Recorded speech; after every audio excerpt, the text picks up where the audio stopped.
Okay, welcome to Computer Science E75. For those of you playing along at home, we just did introductions, so welcome to you all nonetheless. This is Building Dynamic Websites, and my name is David Malin. I will be your instructor this semester. Hopefully the first day is now a little less awkward, and if you come back next week, you'll at least see at least one familiar face.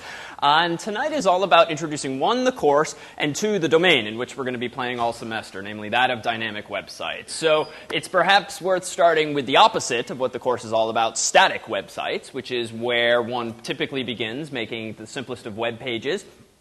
Static websites would mean whipping something up in this thing called HTML. And per the course catalog, presumably all of you have at least some background in HTML, or at least some general familiarity with website development. But this course is ultimately going to be, as you'll find, more about programming and more about taking input and producing output. And we as a course will care much less about the aesthetics of what you produce in terms of the graphics and the beauty. And we're not expecting works of art in terms of design on aesthetically, but rather programmatically underneath the hood. So with that said, the course is definitely a lot of work. You will find that even though the course is structured along the lines of 4 assigned projects and 1 final project, for each you'll have 3 weeks, you'll find that each does take a non-trivial amount of time. We typically tell people that a project should take over the course of 3 weeks, maybe 10 hours per week, but it's fun time, to be honest. Presumably you're taking a class like this because you like coding, because you like doing website development, and so, thank you very much. And so hopefully it will be time well spent and spent with great fun. So we're going to start the semester off just by getting folks up and running with various accounts. I actually found one, so I'm all set, but thank you. I guess Gabe relayed the message. We'll start the semester, as you'll see, with just getting some basic building blocks in place. We'll spend the first few weeks of the course introducing some fundamentals, and it's with projects 1, 2, and 3, 0 indexed, that you'll really get your hands dirty implementing some fun dynamic websites, and we'll touch on those just a little bit tonight. So if a static website is about HTML and GIFs and JPEGs and all of this that doesn't really change unless you, the human, intervene and update the website, well, what does it mean to be dynamic? Well, it typically means, and it certainly means for this course, that you're using some kind of programming language. So HTML, XHTML, CSS, these are certainly not programming languages because you can't really implement logic with them, conditions with them, looping with them. They are, as one of them is called, a markup language, more about aesthetics. We'll focus in this course on this framework, which is really more of a buzz phrase than anything, called LAMP, Linux, Apache, MySQL, and PHP. And I say it's more of a buzz phrase than anything because all 4 of those technologies existed long before someone realized you could string them together and make this acronym. Sort of like DHTML, if you're familiar with that one, which meant nothing other than that you used JavaScript, CSS, and HTML on a web page. And now we call it DHTML.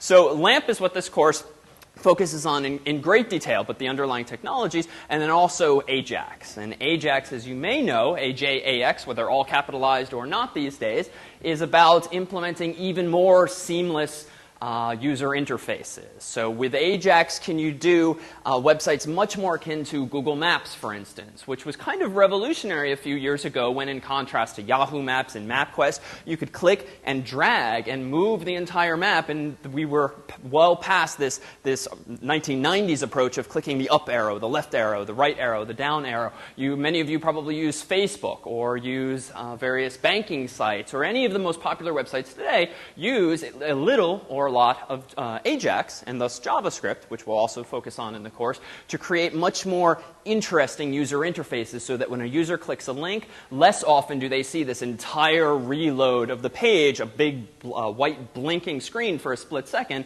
and then that new content. And so some of these technologies are interesting, I think, not only because you can implement these more seamless user interfaces, but we're also living in a world now where, ironically, bandwidth is, again, limited, and screen size is limited, and the fewer bits you can send down the wire, and the more logic you can push to the client, the better off the user experience is going to be, again, as well. And I think, don't quote me on this, but I think the latest iPhone has like a 600 megahertz processor. That's a lot of cycles that you can put to use. And fortunately, things like Safari on the iPhone and other browsers on Blackberries and other phones, Android, they have this capability of executing client-side code. So you'll find that this course ultimately is ultimately about a lot of server-side development, at least in the first half or so of the course. And then by the second half of the course, we begin to keep using server-side elements, PHP and SQL and MySQL and other such things. But we also then introduce JavaScript and some client-side programming. So more on the specifics of those projects a little bit later tonight. With that said, let's try to tell the story from typing in a URL, hitting enter, and actually getting back some results. Because what you'll find in this course that we try to do is not just say, here's how you implement X, but also talk a little bit about why X works the way it does. And when your own code breaks or there's something wrong between points A and B, well, what might be the explanations? We'll try to take more of a soup to nuts approach so that you'll actually be sniffing your own traffic, at least at the HTTP level, looking at the headers, going back and across the wire, looking at the specific parameters, looking at the cookie values, things that a typical web developer might not necessarily care about or even know about. And we'll expose some of those underlying details. We'll make use of entirely free and for sometimes open source software, which will be a huge gain in terms of productivity. One such example that I'm a huge fan of, and which we will push, if only because it makes your life, the developer, easier, is a little plugin, if familiar, called Firebug for Firefox, which allows you to see what the browser is seeing and even change things on the fly. So hopefully you'll exit this course not only with a good conceptual and practical foundation in the words in the course's catalog description, but also some really useful tools that are available for the most part for Windows, Mac OS, and Linux alike. So I sit down, or I'm a typical user, I sit down at a browser window, I type http://cnn.com and hit enter. So what happens then? The end of the story is the day's news comes up. But what are the several steps before then? I hit enter. Can anyone fill in one of the first blanks here? And there's many ways to begin this story. Yeah. Tries to figure out the IP address of CNN. Okay, good. So every server on the internet has what we will call I'm stalling as I sift through for a piece of paper. Every computer on the internet has what is called an IP address. This is a numeric address of the form x.y.z.w, where each of those letters is a number from 0 to 255 with some constraints. And just like a U.S. postal address uniquely identifies a building, 33 Oxford Street, Cambridge, Mass. 02138, so do these numeric strings uniquely identify, small white lie, computers on the internet. But unfortunately, CNN.com is not sufficient information for your computer, for your browser, for your operating system, or the nearest router, big fancy hardware device that actually gets data from point A to B to figure out where in the world CNN is. So there's this duality in the internet between host names, aka fully qualified domain names, and IP addresses, and we've got to map one to the other. And as an aside, what you'll probably find tonight, and maybe occasionally throughout the course, is that because people in this course have such diverse backgrounds, sometimes I'm quite sure some of the material will be a bit of review, but what we hope to do certainly is to at least fill in the blanks for those of you coming at the course with a bit more background, and then also acquaint everyone every day with a little something new, at least. So we hit enter, and my computer, CNN.com, needs to know what that host name or what that fully qualified domain name maps to. So who does my computer ask? Where does it get back this answer called an IP address? Okay, so there's these things called DNS servers. So let's continue this story. So DNS, domain name system. There's a whole bunch of servers out there on the internet whose sole purpose in life, for the most part, is to translate these host names, these human-friendly strings, to IP addresses and back. So right now I'm on Harvard's network. I hit enter, and my computer has presumably been configured by me, by a special DHCP server, by a system administrator to know what Harvard's DNS server's IP addresses are. So these are some servers on campus that just have really big tables, sort of a very large spreadsheet with at least two columns, IPs in one, host names in the other, and it just does lookups in that. So I hit enter. This asks the nearest web server, what is the IP for CNN.com? Hopefully it knows the answer, because then I get back some packet, and it informs Mac OS in my operating system. Oh, the IP is 1.2.3.4, and you know what? Why don't you remember that for at least a few seconds, few minutes, few hours, so that you don't have to bother me again? And that's called caching. So now my computer knows the IP address of CNN.com. What next happens? Okay, so it rewrites this just human-friendly string with an actual address, and if you think of my computer as sending data like sending an envelope in the mail, what it essentially is doing is constructing like a virtual envelope, so to speak, piece of paper in our real world. It puts in the to field of that envelope that IP address, 1.2.3.4, and you can probably guess in the top left-hand corner of this virtual envelope, it puts what? So my own IP address, whatever that happens to be, so that when this envelope is then handed in a virtual sense to the nearest router somewhere in this building or somewhere in Harvard Yard, it ultimately can inform the recipient how he can contact me back. Hence the return IP address. And so I hit enter, I get back the IP address from the DNS server, my computer then sends a new packet out, this time destined for 1.2.3.4.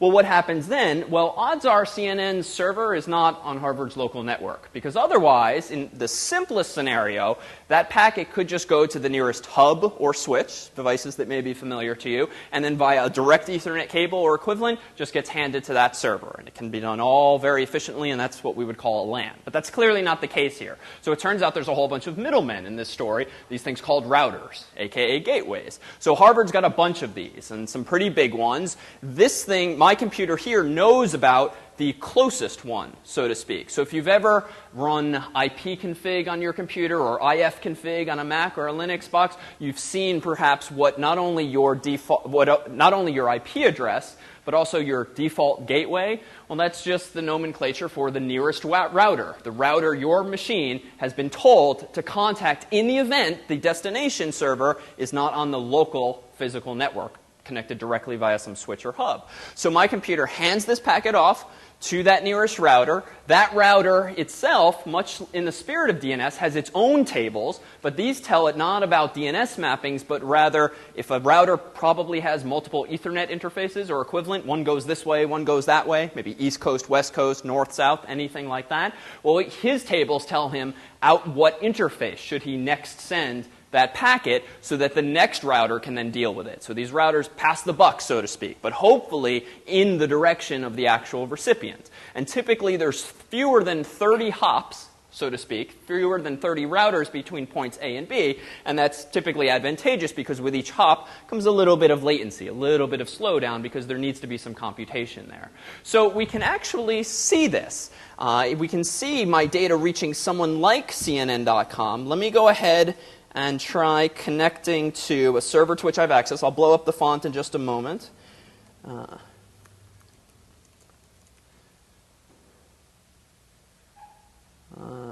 Not that one. Let's try a different one.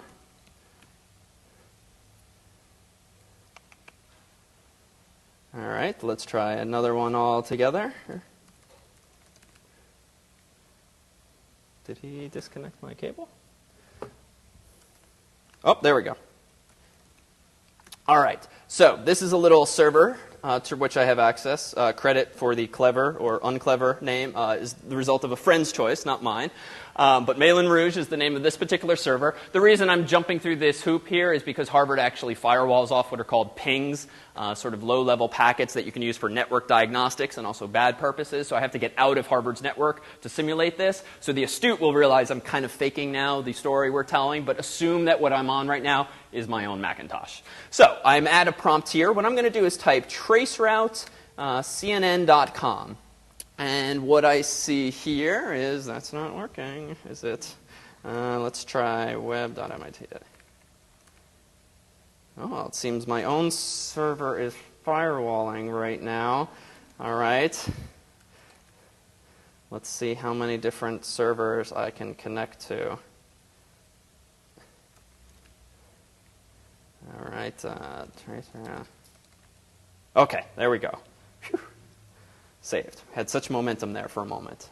Okay, so a whole bunch of data just flowed past, and it may or may not be interesting to us in this context, but let's see what we can infer from some of it. So it looks like some bad stuff's happening. So very often, if you're running tests like this, which you can actually do tonight at home on your own computers, depending just slightly differently on your operating system, sometimes some routers, some servers just say, you don't deserve this information, I'm not going to send these packets along. So that's kind of what's happening there. So unfortunately, our story is breaking down a few hops away, 14 hops away in this case, but let's at least see how far along in the story we get. So at the top here, notice that I have mention of this, traceroute to CNN.com.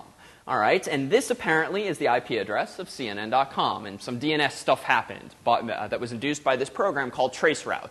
Well, now, in row 1, represents the nearest hop, the first router, so to speak, that is between me and my destination. So here in row 1, this guy doesn't seem to have a name, but I know it's owned by Harvard because most of Harvard's IPs start with 140.247. something.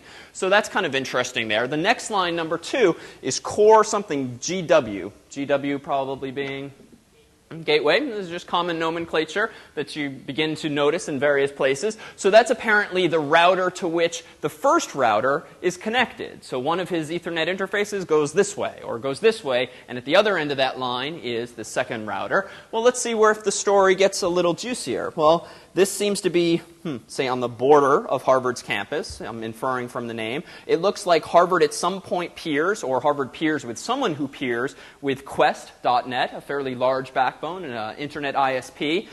These guys aren't really telling me much of anything after that, but this one's a little interesting. EWR, where are we? Where is my data right now?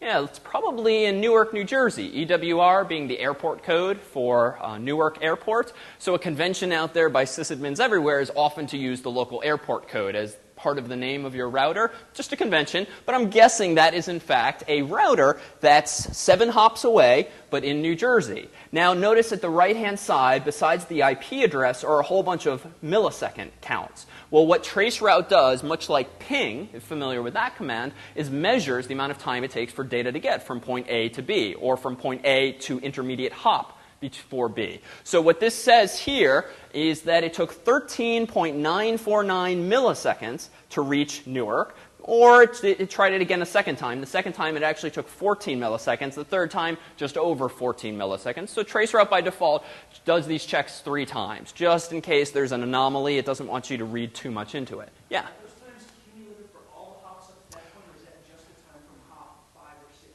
hop 7? The latter. So these are not cumulative times. This is the time from point A to intermediate hop. And it does it again and again, always originating from your hop, from your location.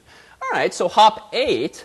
So this is rather interesting. It looks like, San Jose. There's probably a San Jose other than the one in California that I'm familiar with, because in fact it got there faster than it did to go to New Jersey. So I'm not quite sure what this is. And in fact, if the next hop is Newark, odds are there's not a routing problem where we're going from here to here. So odds are this is just San Jose, New Jersey, if such a thing exists. Level 3.net, though, is a little interesting because I know that, too, is a large internet backbone. So again, these are the big fish out there on the internet, the backbones that are all interconnected that are helping our data get from A to B. Well, then we're on step 10. I'm still in Newark. Looks like data eventually reaches Washington in hops 11 and 12. And then below that, I see some more Washington. Finally, my data gets somewhere in Atlanta. And then, unfortunately, someone clenched their lips, and they're not telling me where the data is actually going. So let's try another one, just to see if we can get a little deeper into it. Let me go ahead and try, let's say, Stanford University, which I know is, in fact, in California. So I'm going to go to www.stanford.edu and hopefully get a bit of sense of what's going on between East Coast and West Coast here. So it looks like, for whatever reason, Harvard slows things down up there. Looks like there's some Internet 2 going on, which means we're probably getting some decent performance between Harvard and there. Now here, Stanford's getting quiet, but at least by 16 hops, we got to Stanford. So let's see how we got there. So scrolling back up, I start off, it looks like at the same path. So this isn't unreasonable. The data is flowing from me out of Harvard by the same path this time, though that's not prerequisite on each time. It looks like I'm then connecting to, at some point, Knox.org, the Northern Crossroads, this very mystical name for just a really big peering point where all these different ISPs interconnect in the Northeast. That we go through a few routers there. Then the next city seems to be what? After the Knox. Looks like Washington, D.C. Below that, maybe? Atlanta, Houston, Los Angeles, yeah, probably in hop 11 there, LOSA, and then LAX, yeah, seems to confirm that we're in the LA area in hop 12. HPR, LAX, I recognize Oak for Oakland, perhaps, so now we're going north in California, and then eventually we are, in fact, reaching what is probably Stanford's own campus. But something happened this time that didn't happen last time. What's interesting about some of the values on the screen now, in contrast to last time's numbers and values? So it's more, right? The numbers you see, at least at the bottom of the screen, are noticeably bigger. Remember, I was talking in terms of like, what was it, 14 milliseconds, give or take? Now the numbers are up at 90. What explains that? Has the internet gotten slower?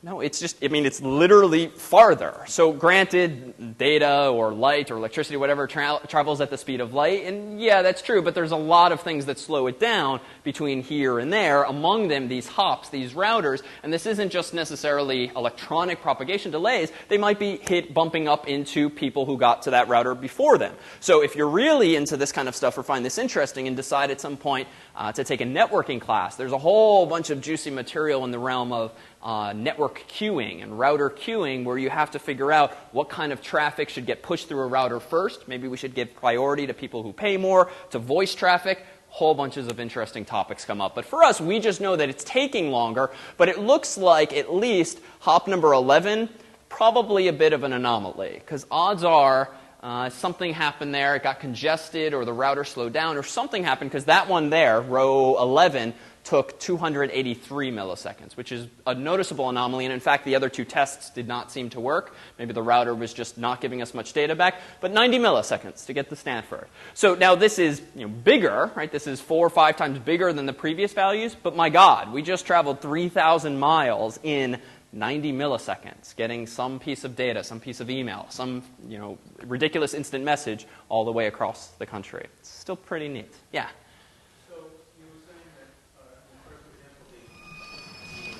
Routers refused at some point, so they didn't respond. Okay. So what would be the difference between that and a web request? Does the router know that this is a web request? We should give you the page. This is a trace route. Sorry, I'm not giving you that information. Good question. So the fact that we're seeing some asterisks here and thus some dead ends, at least for this program, does that not mean that web traffic would also hit that wall, or emails?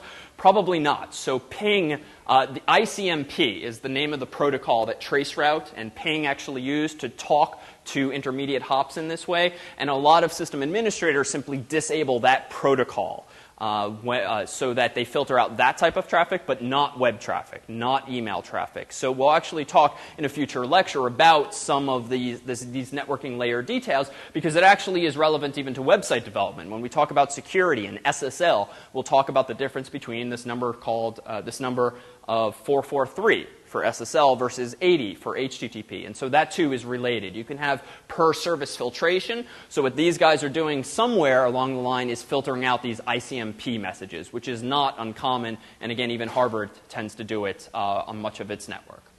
So hopefully we could still in fact get through to Stanford, because they're not blocking, say, port 80 traffic, TCP.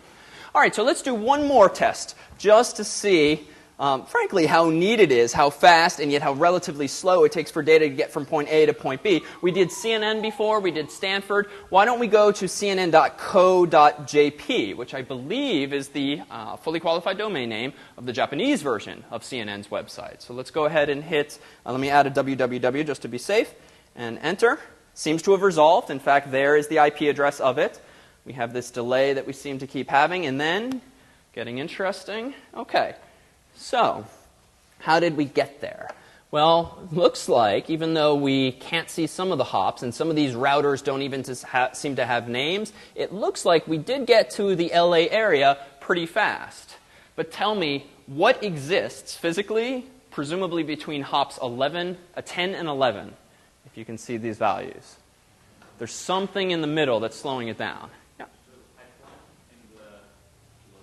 Okay, yes. So it's the latter that's, I think, the really interesting thing. There's a really big body of water between LA and the island of Japan, and that's presumably what's slowing things down, is the sheer distance or any of the electronics inside there. But notice again, we're going from 1 millisecond to 10 milliseconds to 80, 70, 183 all of a sudden, a twofold increase over one hop. And it's not an anomaly because it persists in lines 12 and 13 and 14. So we're actually seeing the same delay again and again. It's probably some great distance. Yeah. So that too is quite possible. There are transatlantic and transpacific cables. There are also satellites that come into play sometime. It's tough for us sort of here on Earth to know, but could be one of those certainly. Yeah. 21 different steps for it to go. How it doesn't use the landline accelerator modems? Can you rephrase? Like it doesn't have the same types of servers that one. Oh, so you're seeing different results? Yeah, completely different. So that could be for a couple of reasons. One, you're technically on a different network right now, since I connected to a server in the computer science building across campus, which might actually have a first different hop. And Harvard's got a lot of networking equipment, so you might just be exiting the campus in a different direction. Could just be random chance. So routing tables, routing rules do not have to send two subsequent packets down the same path. One can go this way, one can go this way, and eventually they'll hopefully reach the same place, but they don't need to follow the same path. So the short answer is that's to be expected sometimes. But if you do it again and again, or if I did it on the same network, we'd probably see with high probability the same results. Other questions? Yeah? What is the last exclamation X mean? It's the same as *****. You know, that's a good question. I do not know. I've never noticed that until now. And either I hit it accidentally on the keyboard. Nope, it's consistent. I don't know, to be honest. So for the curious, if you go home tonight and would like to play with something like this, if you have a Linux box, the command is trace route. If you have a Mac, the command is trace route. You just have to open a terminal. If unfamiliar with terminal, you'll become so in this course. Just use Spotlight and search for terminal, or it's in your utilities folder. In Windows, they ever so slightly cut corners. It's called trace RT. So don't finish the word, it's just trace RT. Which is ironic, because usually it's the Unix people who do that, but in this case, it was the Windows folks. Yeah? You mentioned something about Internet 2 we saw in some of these. Is that the same thing as IPv6? No, so that's different. So Internet 2 is essentially an interconnection of universities typically for research purposes, faster connections that were meant to be used not for, say, downloading music and things like this, but rather moving data around between researchers and such. So a lot of universities partake in that. IPv6 is the 6th version of the Internet Protocol, IP. So that too, long story short, we said every computer before on the Internet has an IP address, a number of the form x.y.z.w. Each of those values is a 8-bit value. That's why it's from 0 to 255. So if you've got 8 bits, 8 bits, 8 bits, 8 bits, total of 32, that gives you how many possible IP addresses in the world? Quick math. 2 to the 32, which is give or take 4 billion. So that's a lot of IP addresses, but turns out not enough, right? Much like we were short-sighted as humans with the little Y2K problem, same deal here. There's so many devices now on the Internet, whether it's computers and laptops and cell phones and other electronic devices, and just large entities that already own big blocks of IP addresses that they are free to manage themselves. The world is running out. And if you Google around for this too tonight, you'll find that some people have these dire predictions that we're going to run out of IP addresses in 2 years, for instance. And that may very well be the case, but there are ways to mitigate this. But one of them is for IP version 6 to finally get rolled out. And I remember taking a networking class in 1997, and we talked about IPv6. And here we are again all these years later, now finally really talking about IPv6. IPv6 for our purposes means that you're going to use new addresses that are not 32 bits, but 128 bits, which are huge, right? Not quite as large for the staff as Harvard's 33-digit billing codes, but still very large. And 2 to the 128 gives you a hell of a lot of addresses, which I'm sure at some point we'll run out of, but it's, that's meant to be a solution to a different problem. Person. So we'll see if we finally get ahead of the curve. I have a similar question, just staying within Harvard. You said everything starts 140.247, which leaves you now on 999, webpage. And not quite, it's 255. So 0 to 255 is the range of values for each of those placeholders. But still. Your web address was ampersand something, I think your last name. So the question, how does it know that you're wanting this particular page out of Harvard or out of CNN or out of Yahoo or whatever? Okay. When if everything starts 140.247, it would seem you've run out of numbers. Okay, so I mean, sure. I'm not sure if I got the right number. You understand my question? I do, and let me answer part of the question now, and then we'll answer over the course of tonight the rest of the question. Short comment is, for the folks who didn't quite hear or those tuning in at home, if we only have these two placeholders, x.y.z.w, that Harvard has its own discretion over, that's 8 bits plus 8 bits, so that's 16, that's 2 to the 6. So Harvard has 65,536 IP addresses, and technically we have 128.103. But still, that's a lot fewer than 4 billion, for instance. So as an aside, MIT has, what do they have? 18 dot whatever, which means MIT has a hell of a lot of IP addresses, right? Any one of my friends can have as many IP addresses as they want for their personal computers. It's kind of a sore point. So we, on the other hand, are running out. But I think one comment I should make now is that there's not a one-to-one mapping between web page and IP address, but rather between web server and IP address. So you can have a billion different web pages, a billion different websites with different URLs on a particular server, but just have one IP address there. So again, we'll tease this apart a bit more tonight, but just as a look ahead, we, for instance, run our own server called cs75.net. It has, small white lie, one IP address, but we have 100 plus students registered for the course this semester, and all of you will ultimately procure your own domain names that you will host on cs75.net, but the rest of the world will not even know that. But 100 plus host name or fully qualified domain names that you'll all buy for a few dollars from a registrar are all going to live on the same IP address. So we'll see some technologies even tonight by way of Apache, the web server, via which you can create this illusion of multiple websites living on ultimately just one IP address. And we'll also see some problems with that. For instance, none of you, afraid, will be able to use SSL this semester on our server, but that's fine, because odds are you're not going to be taking credit card numbers or anything like that, because SSL, as we'll discuss in security context, requires a unique IP address, which is a little short-sighted or at least unfortunate. So more on that soon. So we'll tease all of that apart, but that's the short answer. Other questions?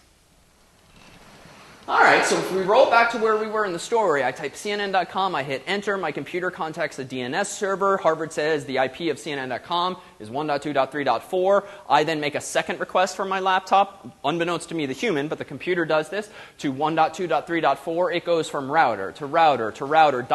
We saw all the routers scroll up on the screen. It then reaches CNN.com.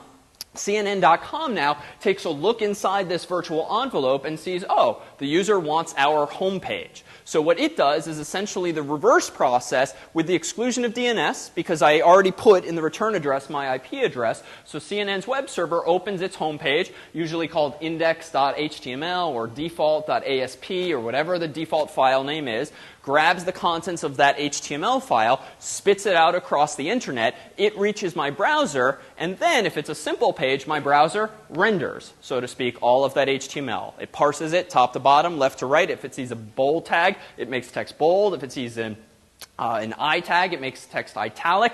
But if it sees an image tag, or a style tag, or a script tag, what else might my browser do at this point? If it sees image source equals foo.jpg, what next happens?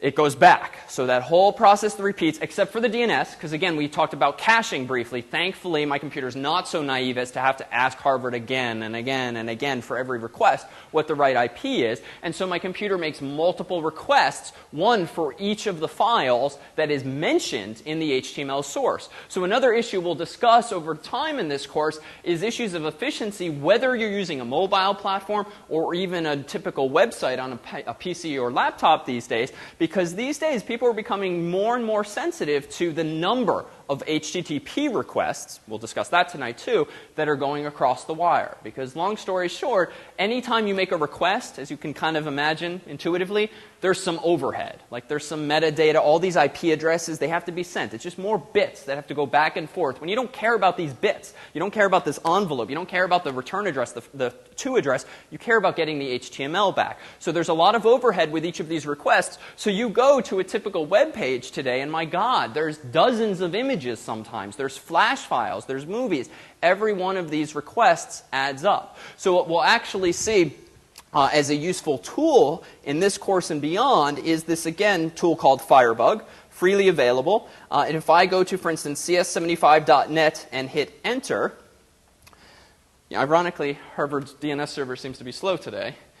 Notice that the page came up again, but if I go to, let's see, net here, I have to actually wait. I have to click net, enabled. I'll explain in more detail how this thing actually works, but let me go ahead and make another request. This is Firebug. It fits into the Firefox browser. It gives me a window pane at the bottom of the screen and a whole bunch of functionality. And what I'm showing you now is kind of its network analysis feature, which shows you every one of the requests that went across the wire from point A to B, where A is me in this story and B is cs75.net. So you can see that even we have a bunch of content on this site. We don't have flash files, no movies, no audio, but we do have a bunch of JPEGs and GIFs, some JavaScript files, and so forth. So we have, like 16 files ultimately being requested every time you visit a web page. Now, this is not uncommon, and in fact, maybe just for comparison's sake, let me go and make this window a little taller. Let me instead go to, say, CNN.com, and I'm going to hide the actual news, because every time I bring up a news site, then all the eyes start reading, oh, that's what's happening outside of class right now. So we'll hide that and just look at the sheer number of requests that go across the wire. This ... usually means name resolution, DNS resolution's happening. Bam, so that went across. It's still, oh, that's a bug. That's a little odd that it did that, actually. There we go. Oh, I see, because I haven't enabled it for this. All right, so Disney is buying, what's it called there?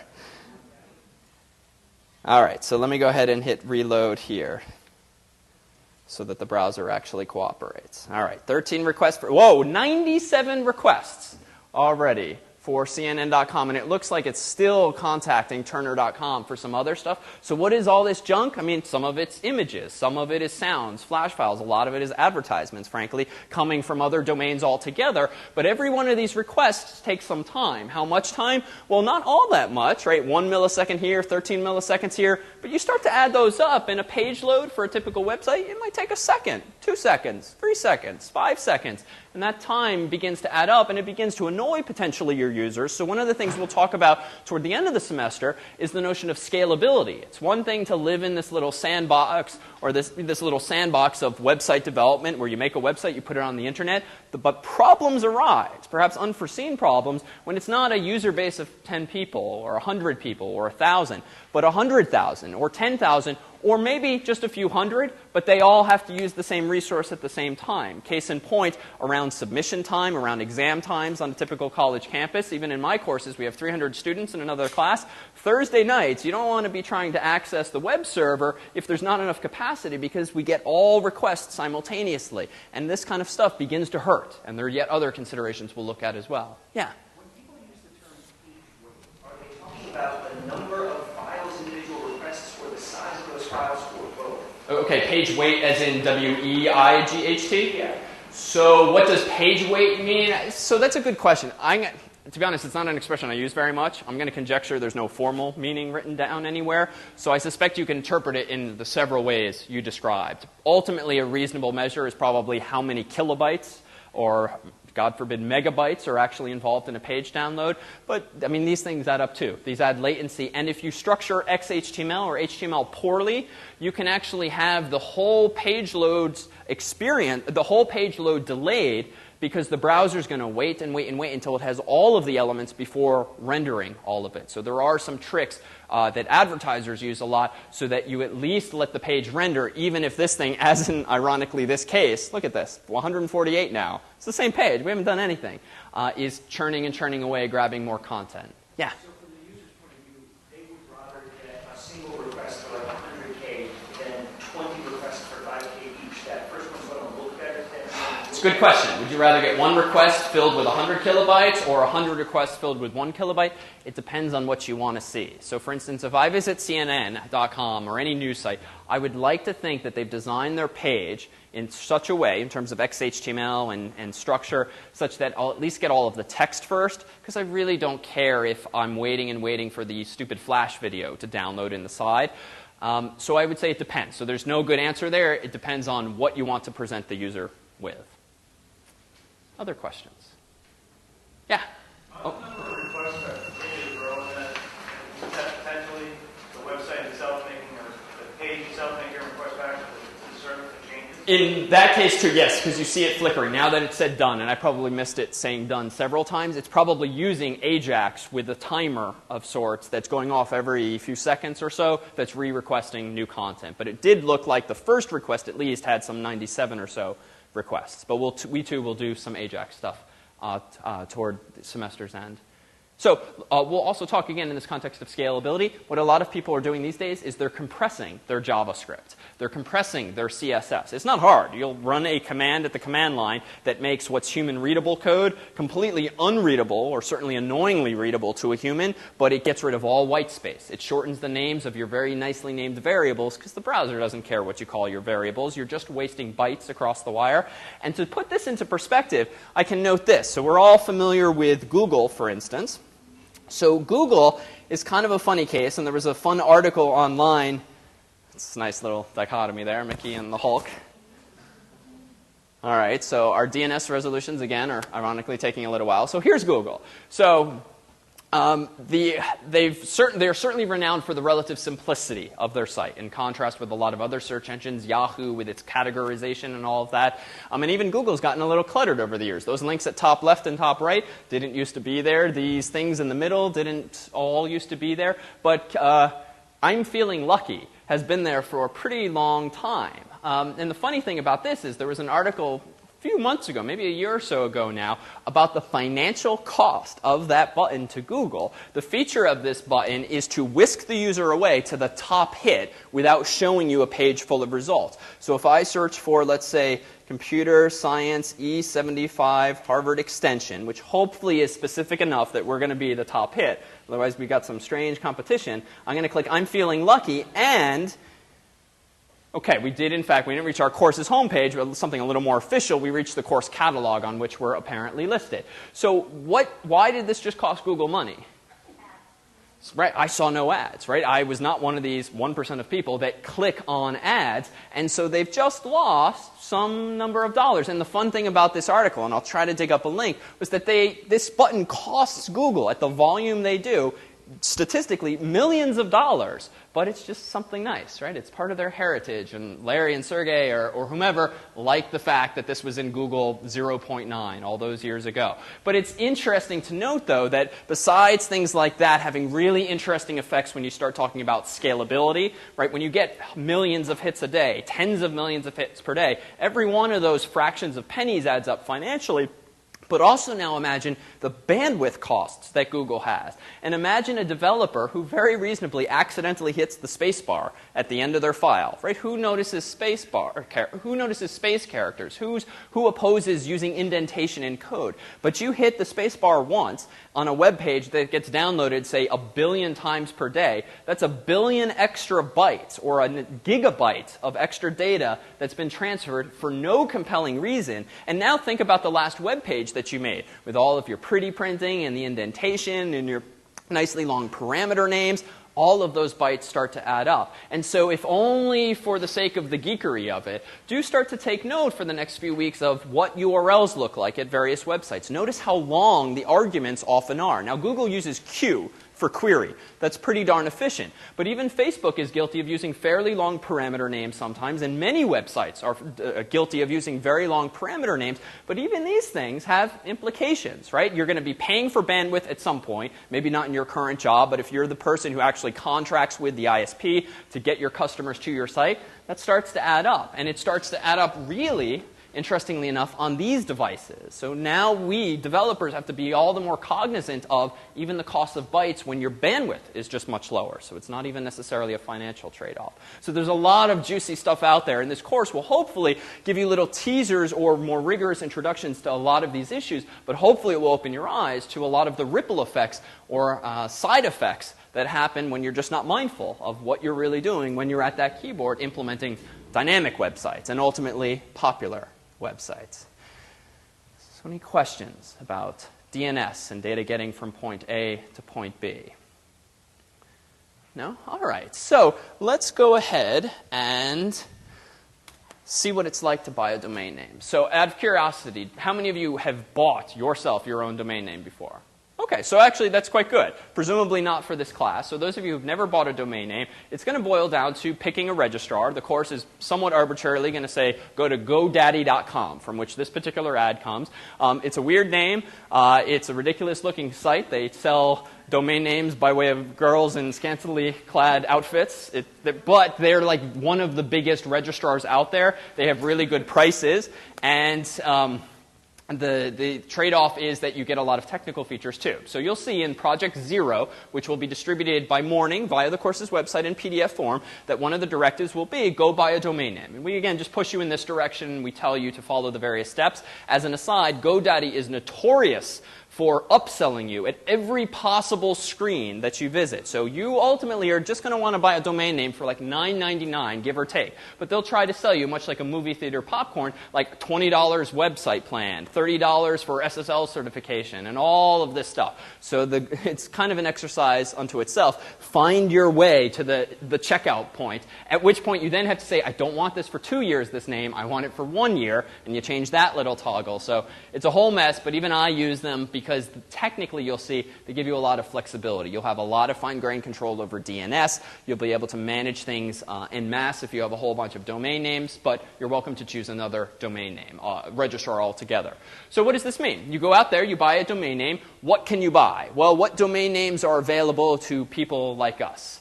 Well, these at least, and even more these days, you can buy a .com, you can buy a .net, you can buy a .org. You cannot buy probably a what? .gov, .edu. I mean, there are some restrictions over some of those, but not over .net, not over .orgs, contrary to what you might think. CS75.net just meant I had $9.99 and I went and bought it online. They're not limited to ISPs or anything like that these days. So there are some restrictions, but there's this burgeoning list of domain names that you can choose from. In fact, if I go to GoDaddy.com, again, DNS resolution is a little slow today for some reason. But when it does finally kick in, come on. There we go. And then the internet is fine. So when we do finally get to GoDaddy's home page, come on.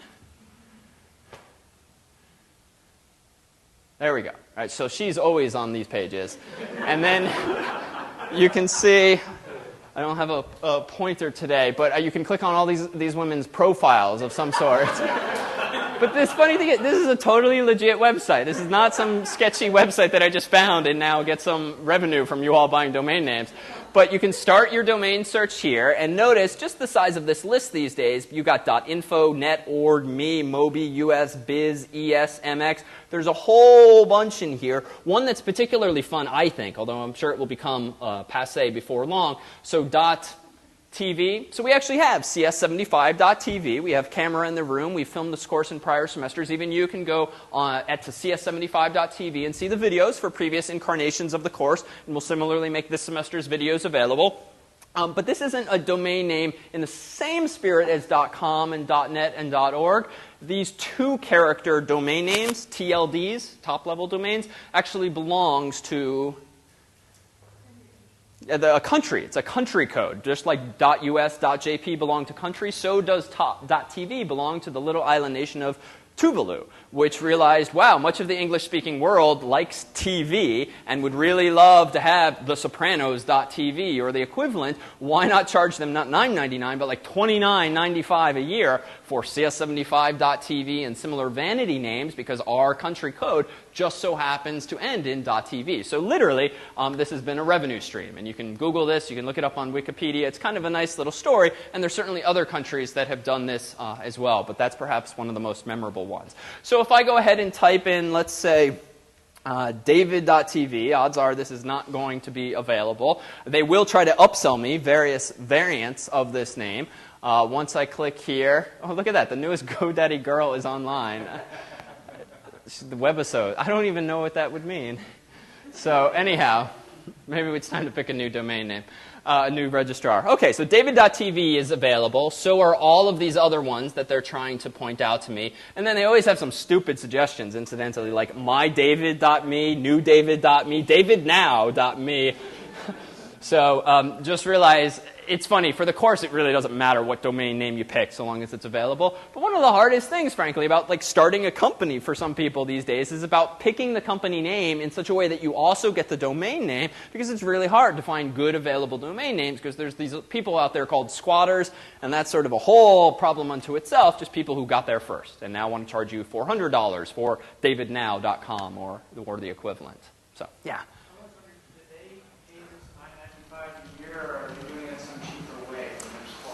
So it depends. So GoDaddy, you can find domain names for less from smaller registrars. So several years ago, the organizations who run the internet essentially opened up registrations to multiple entities, some of which are fly-by-night operations that charge very, very little money. Some charge more. If we go to networksolutions.com itself, I mean, they'll charge you $30. And some people pay it because they know Network Solutions. They've been around for a while. You don't get anything more from them that you do from GoDaddy. You probably want to pick someone who's a little reputable. So paying $10 versus 50 cents probably gives you some assurance that they'll be around the next year as well. So it depends. It's become a market unto itself as to what you're...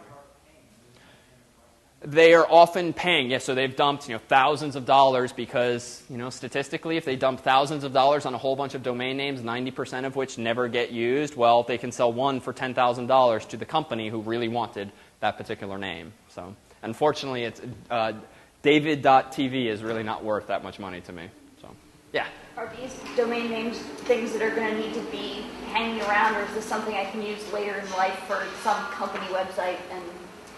Oh, with regard to getting it for this course? Yeah. Yeah, absolutely. The domain name is yours to keep. The reason we ask students to get it is so that, one, you have a very real experience in the course so that you're not feeling like you're in this fake, non-real world environment. What you do in this course will be completely translatable to the real world and maintaining that site in the future. So, yeah, once final grades are in, you're welcome to put up any website or none at all at that same domain, so long as you continue paying whomever the yearly or bi-yearly fees for it.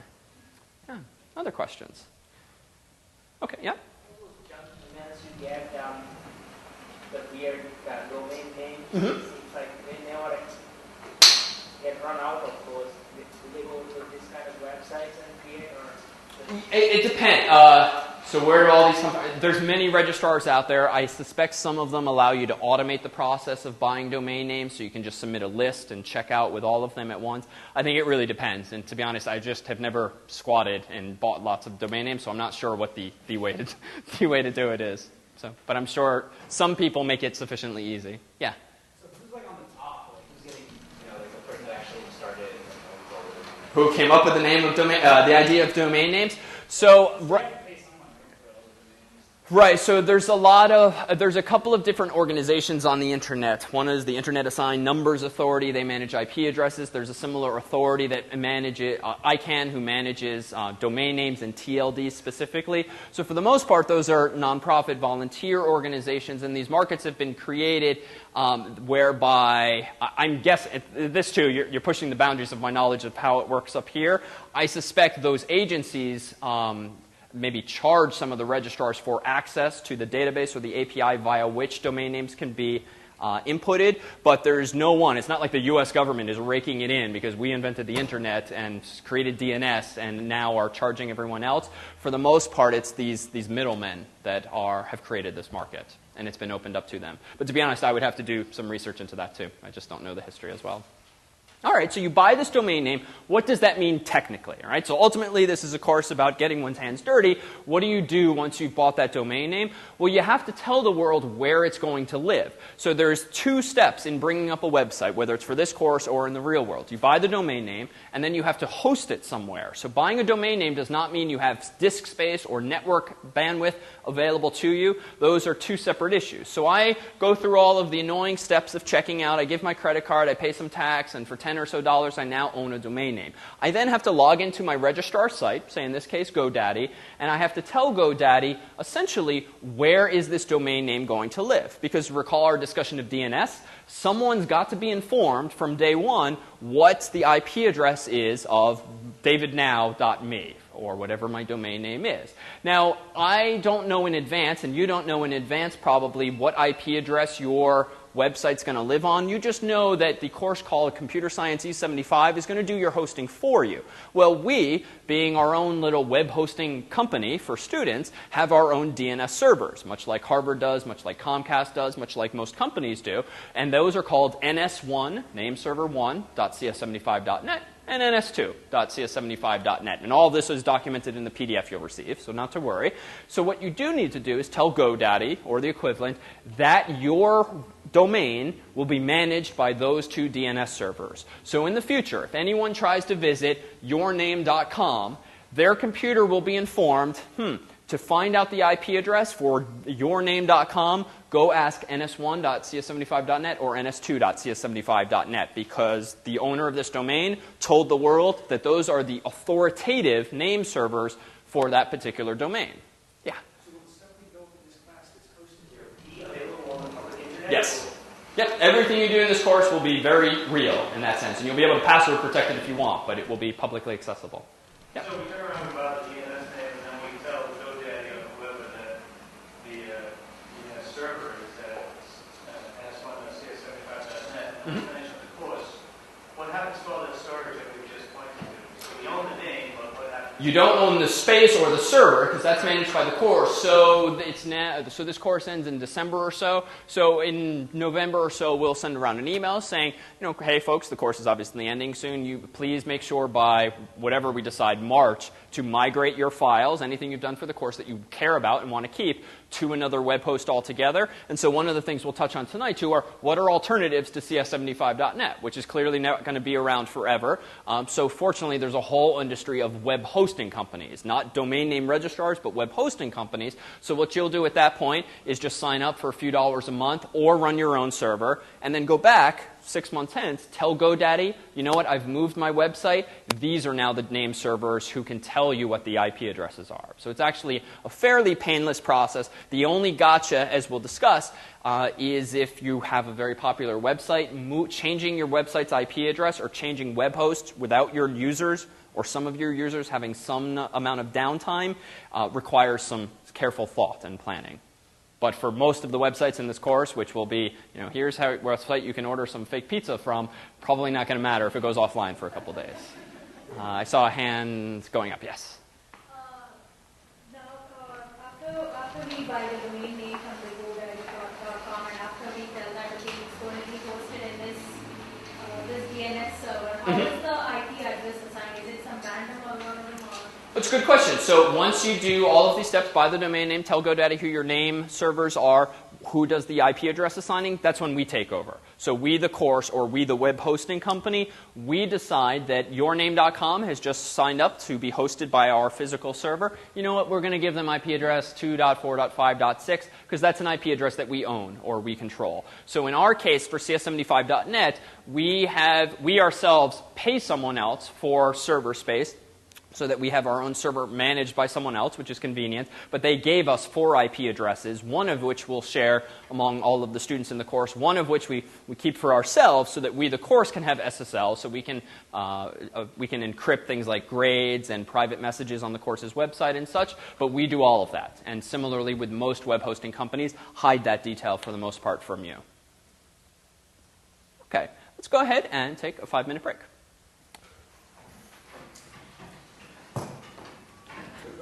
Welcome back. We're going to skip ahead for just a moment so I can make an introductions. In addition to lectures in the course, which focus largely on conceptual material and setting the stage for the week's material and for the several weeks project, we also have these things called sections, aka recitations, which are led by the teaching fellows.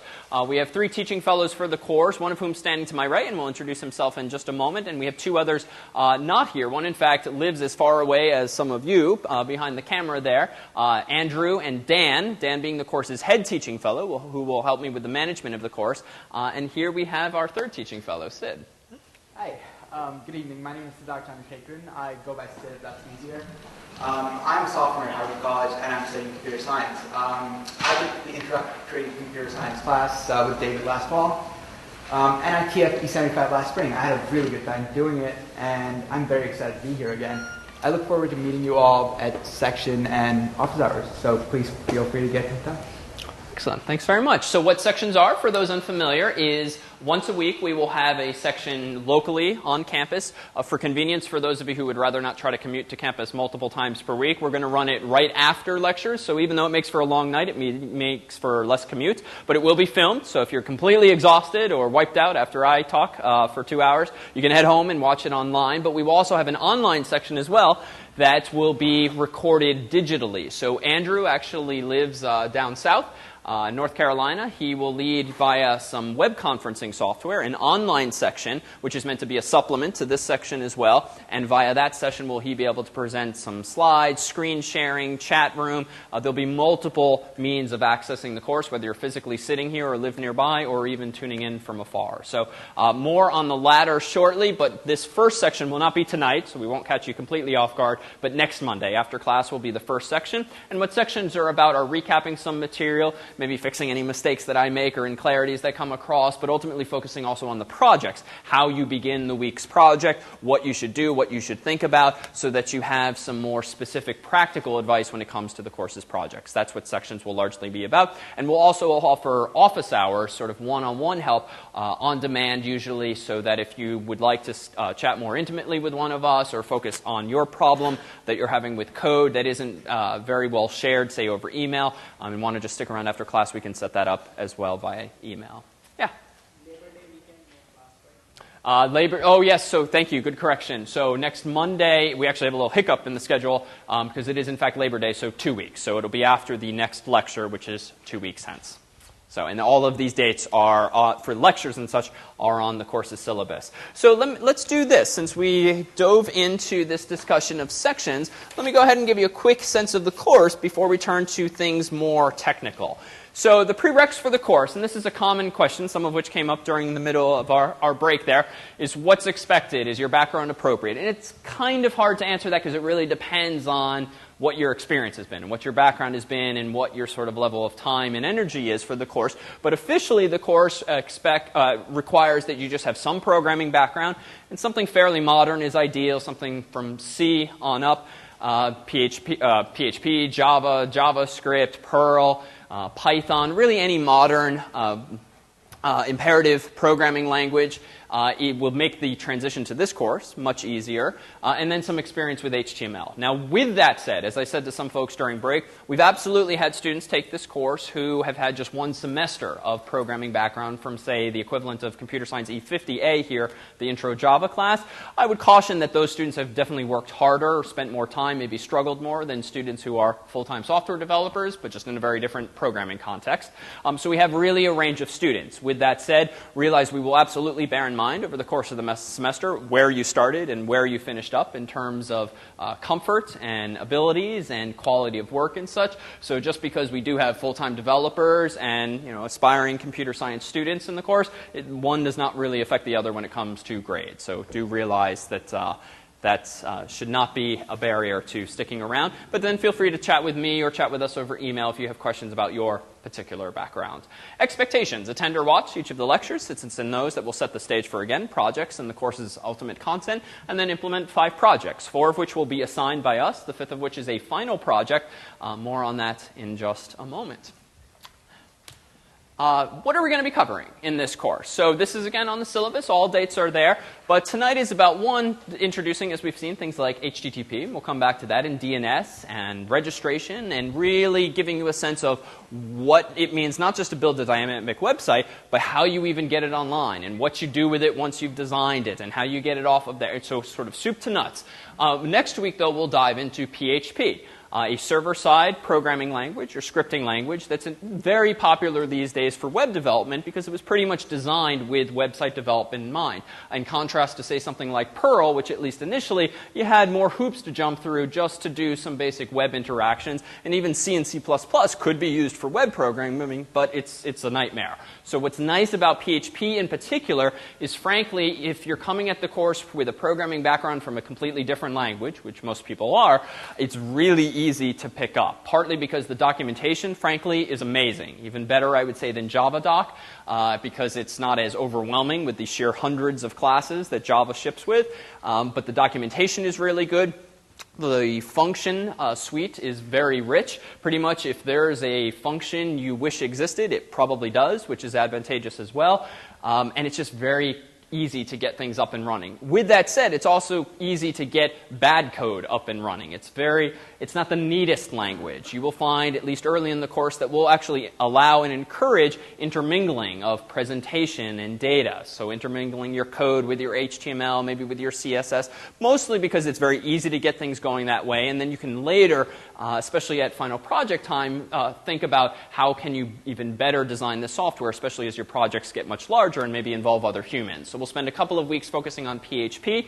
I'm going to give you an introduction not just to the syntax, which is not very interesting and is frankly very similar to most modern languages, but the features that it provides, what it means to manage sessions and shopping carts, what is GET, what is POST, how do you actually move data from client to server and back. We'll also look for a couple lectures at XML, which in itself is open bracket, something, close bracket. There's not much there really at first glance, but it's a really useful meta language or set of meta languages with which you can implement the equivalent of configuration files or databases. In fact, the first project for this course, the first real project, Project 1, we won't use MySQL. We won't use a real database because, as you'll see, the application just doesn't really demand it. It's kind of overkill. It's a lot more work to get a database set up when really a flat ASCII file suffices. And its XML is hierarchical in nature. It's very similar. If you're unfamiliar completely, think of XML as HTML, but you get to invent your own tags. And so you can create structure and hierarchy and store your own kind of data, not just aesthetics. So we'll focus on that and also some of the related languages like XPath, the XML path language with which you can query data from an XML file, just like you can query data in SQL from a SQL database. Really useful, and even we use it for the courses website. All of the pages that you see that are dynamic change every week, like the lectures page will get updated, the sections page will get updated. We don't ever really touch HTML in the course ourselves. We just edit a couple lines in an XML file, and voila, we get more handouts linked automatically on the course's website. So it's useful just for simple little things like that. SQL we'll introduce. This is it comes in different variants depending on the database server you're using, but this is a language via which you can select information from a database, insert info to a database, delete from it, update it. So this will be a language that we will use with the very specific MySQL database implementation. There are alternatives. Oracle you've probably heard of. Microsoft Access you've probably heard of. There's SQLite. And there's a whole bunch of others out there. MySQL is nice because, one, it's very popular. There's a large community behind it. It's very free. At least the free version is free. You can pay for support if you want. And it's pretty darn high performing these days. Even Facebook, for instance, is renowned for using MySQL for much of their backend and even contributing, I think, some of their own optimizations to it, at least underneath the hood. So it's definitely capable of scale, and that too will be one of the foci for the course. Yeah, so PostgreSQL is also very popular as well. No, there are definitely some differences, and truth be told, I sort of grew up with, so to speak, using MySQL. I considered Postgres at one point, and just at a friend's recommendation, I decided to stick with MySQL, but based only on a casual conversation. But it, too, is very popular, though I don't think it quite has the same user base that MySQL does these days. So MySQL is very well maintained, again, very high performing, so I at least have not had much cause to go shopping around for another free option.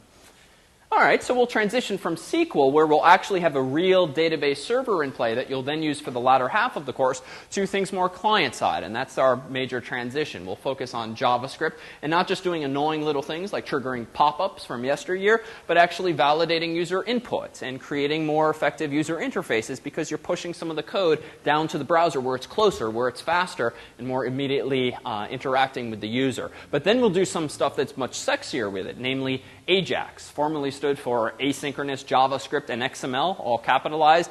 These days, some people like us lowercase it simply because it doesn't have to be XML anymore. So we'll talk about XML, we'll use XML, but you don't have to use XML for AJAX because it's actually a fairly weighty transport mechanism. There's a lot of fluff, open characters, quotation marks. There's a lot of bytes that you have to ship with an XML file that just take up space. They take up bandwidth and they slow things down. So we'll talk about just sending raw XHTML or HTML down the wire, which is very easily generated, or a fancier approach called JSON, JavaScript Object Notation, which is even more compact. And ultimately, that's all about getting more data from server to client on demand. So when you click and drag on Google Maps and you see for a split second sort of a nothingness, sometimes little gray or beige squares, and then all of a sudden these additional tiles come in, that's because Google was one of the earliest users of this AJAX approach, whereby when you click and drag, their JavaScript's doing some mathematics and realizing, oh, I don't yet have those tiles for up there and up there. Let me recontact google.com, get 2 more JPEGs, and then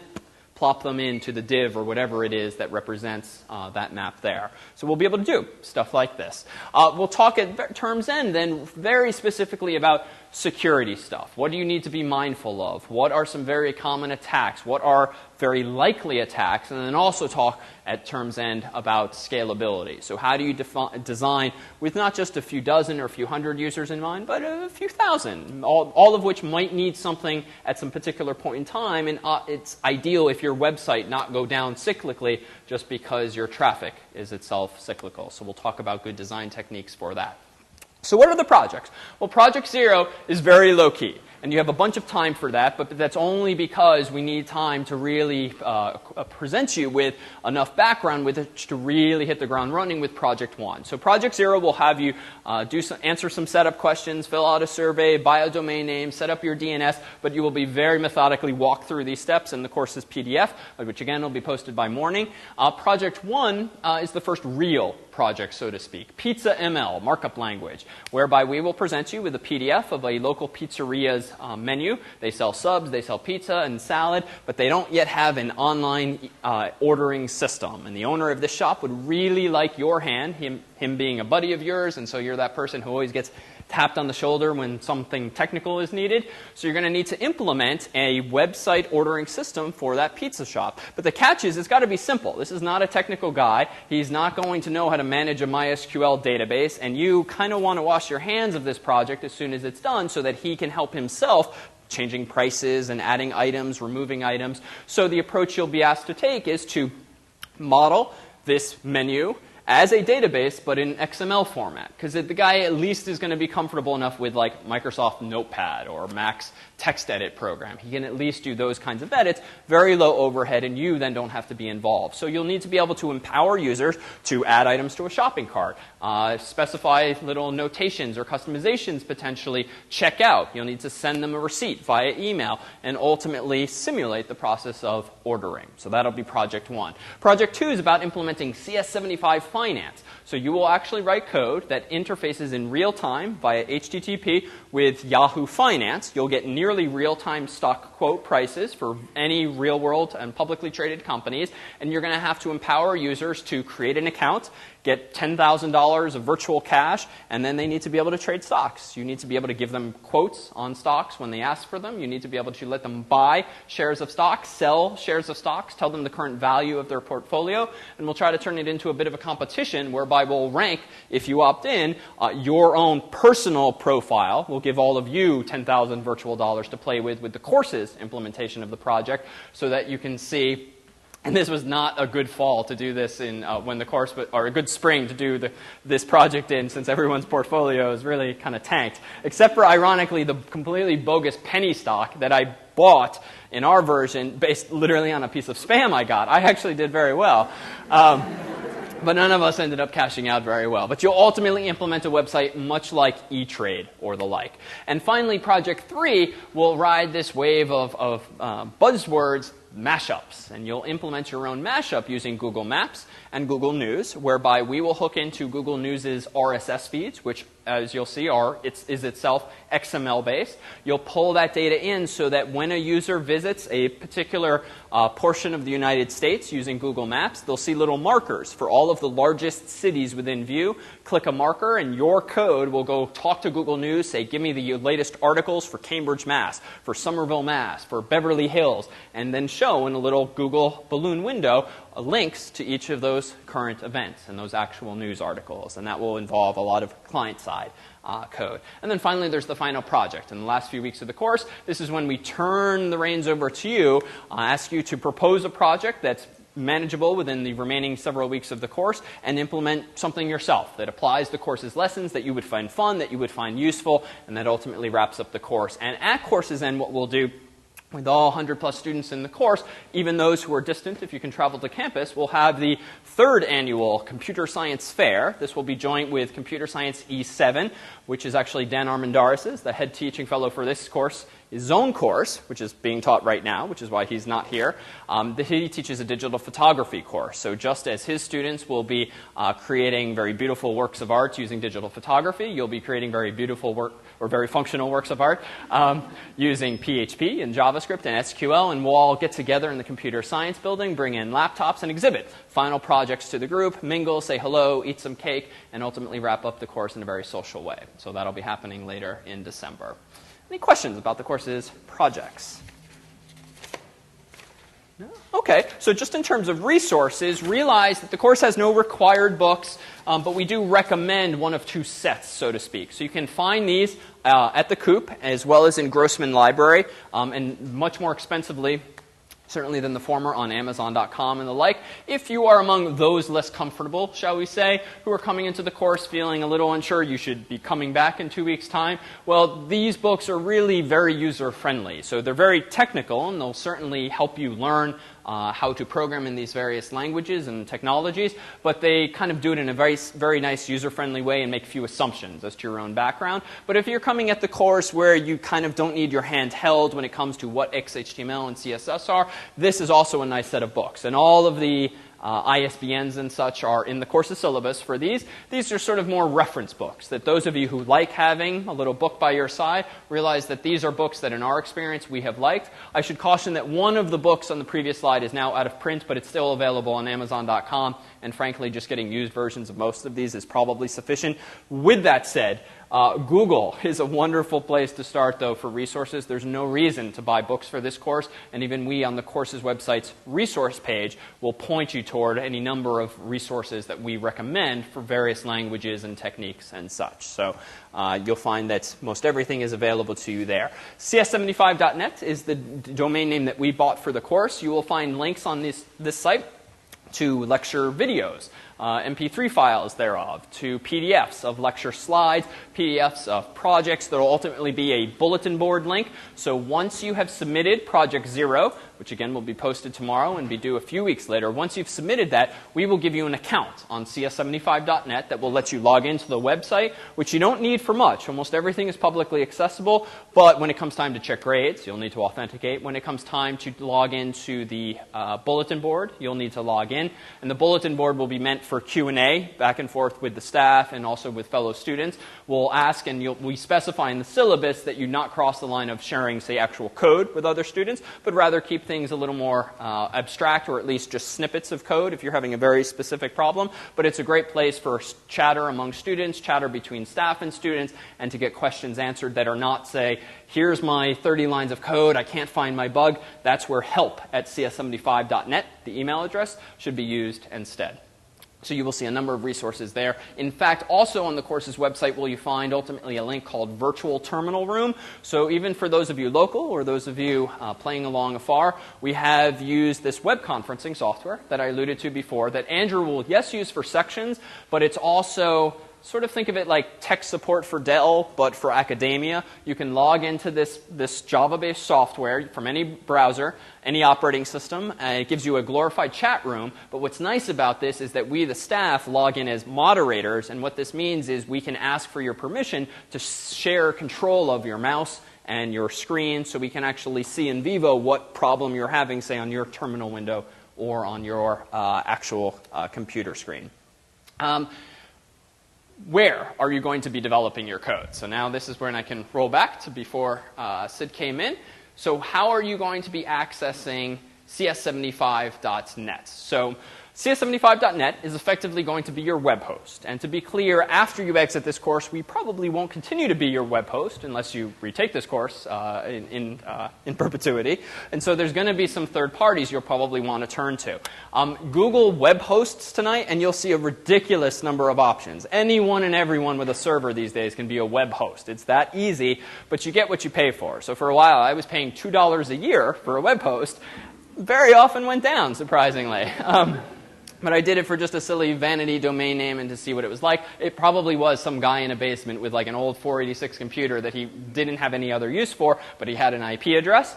He had some web serving software and email software, so he was a web host. So realize there are some big fish out there, and this too is a great topic when it comes up for the course's bulletin board. This is a screenshot of a popular one called DreamHost, but don't write that down because we're now very anti-DreamHost, having had a very bad experience paying just $20 a year for a service in a previous semester. They just got a little overwhelmed. And it's not one guy in his basement. It seems to be 2 or 3 guys in their basements. They have a rich set of features, and so I kept the screenshot because what you see here, though small on the screen here, is representative of the feature set that you can get these days. You can pay just a few dollars a month, even from reputable folks, and get unlimited email addresses, database access, even SSH terminal access, unlimited domain names even hosted, but realize too, you'll often get what you pay for. So there's probably a sweet spot, paying something in the like $10 to $50 per month, and you probably are getting quality. Less than that, you're probably rolling some dice. More than that, and you're probably getting taken advantage of. So we'll talk about some of these commercialistic aspects, certainly one-on-one or via the bulletin board as they arise, and definitely toward term's end. So we ourselves use this technology, so to speak, called a virtual private server. So it's just as popular these days for people with computers better than 486s, so more modern hardware, to realize, you know what, I have like 2, 3 gigahertz processors here. That really is overkill for word processing and browsing the web. Let me actually carve out some of these resources and share them with other people, but still give them the illusion that they have their own dedicated server. So this isn't as often just guys in their basement. These are real companies that buy commodity x86 hardware from Dell, IBM, HP, whomever, but they buy it with a lot of CPUs or a lot of cores, so to speak, a lot of RAM, a bunch of disk space, but way more than a typical person or even a typical website needs. So they run special software that creates virtual machines on this hardware, where you get the illusion of multiple Linux servers or multiple Windows servers all coexisting on the same hardware, but in a way that's very much hidden from the user. So CS75.net is actually hosted by a company called Servant, who we've just been fans of because the thing has worked wonderfully for the past few years, and they've given us an academic discount since we've been using this for course purposes. But they have some hardware that they have lots of servers that they carve out using virtual machines. Virtuoso is the software they use, or Parallels these days, which you can use on your own servers if you like this kind of thing. And what they give us is some dedicated resources. So we get, and this is a little small here too, but we do not pay the price that's depicted there, but we get 2 gigabytes of RAM available to us and all of the students here, 100 gigabytes of storage, which for most of the websites in this course is way more than we even need, 3.5 terabytes of monthly transfer. So that too is actually a topic we'll raise during scalability. Long story short, we've been podcasting this course and others of mine, and we've actually seen in a typical month for one course 4 terabytes of downloads of like QuickTime files. That's a lot, and that costs a lot of money with most web hosts. So there's a lot of interesting axes to be mindful of if you are expecting, depending on the type of website you're running. If it's just dynamic and spitting out a few kilobytes of HTML and CSS, probably not going to exceed your bandwidth. Start providing people with videos and streaming content and this stuff, then you got to be much more careful with details like this. And it was a mess at first. We did not expect that load in 2006 when we first started doing this. So I think I signed us up for like 3 DreamHost accounts and wrote a script that essentially said if we've exceeded our bandwidth on this account, bounce the user to this server, and then bounce the user. It was not a very good solution. So now we host everything locally. Where bandwidth is free since Harvard takes care of it somehow. So that's what CS75.net is, but what does that mean for you? How do you actually interact with CS75.net? Well, it's just a Linux server. It's running an OS called CentOS, aka Red Hat Linux. You will have access via SSH to a shell, so to speak, which if you've not been familiarized with that before, you can be at the first section led by Sid on campus. But that you often don't need to resort to a command line. If you're more the type who prefers web-based management, what you'll find is that you can go to panel.cs75.net. You'll be prompted to log in, which you'll have a username and password for after you submit Project Zero, and you will get a very nice GUI interface with which to manage your domain name. So what you'll see here, for instance, is this. If I log in as Malin here, using my account. I'm going to go ahead and click Domain Administration. We will do this for you. So let me do something a little fake here. And what was it? davidnow.me. So suppose I did buy that. Suppose I did tell GoDaddy my name servers are ns1.cs75.net and the other. What I will have now, and we'll do that part for you, you will log in and you'll see something like this. This is what's generally called a panel or a web panel, and it's just a more user-friendly way of managing what's usually a Linux server for web hosting purposes. So we present this as actually representative of what you would get if you paid a third party for a server. It's non-trivial to pay for just a VPS and be handed the keys or the root password to a Linux server and then say, okay, go install your web server, install your database.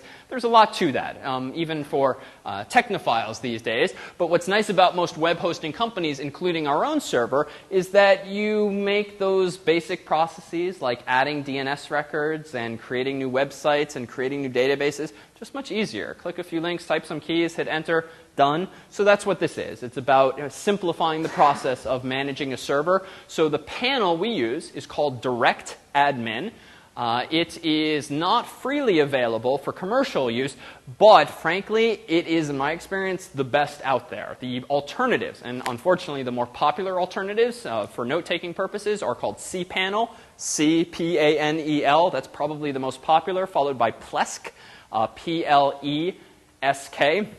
I hate them both. They are very complicated, honestly. They do the same thing, but much less consideration, I think, was given toward the design and the user interface. And as technical a person as I consider myself to be, I don't like fighting with just poorly designed software. So a random plug using this panel was chosen, or this panel was chosen for the course because of its sheer simplicity. So what do I mean by that? Well, early on, you might actually want to create an email account within your domain. So you've just bought davidnow.me. I really want an email address within that domain. Well, cs75.net does support email. You can click email. Okay, I can click email account, and I can fill in this little form, and bam, now I have an email account that I can access via our web mail interface, or as you'll see in a welcome email we'll send you after submitting Project Zero, SMTP and IMAP and POP and all of that. So it's just very easy. So we hope that you'll find that this panel does not get in the way of the actual interesting stuff in the course. Creating email addresses, really not a fun, interesting intellectual exercise. Writing code,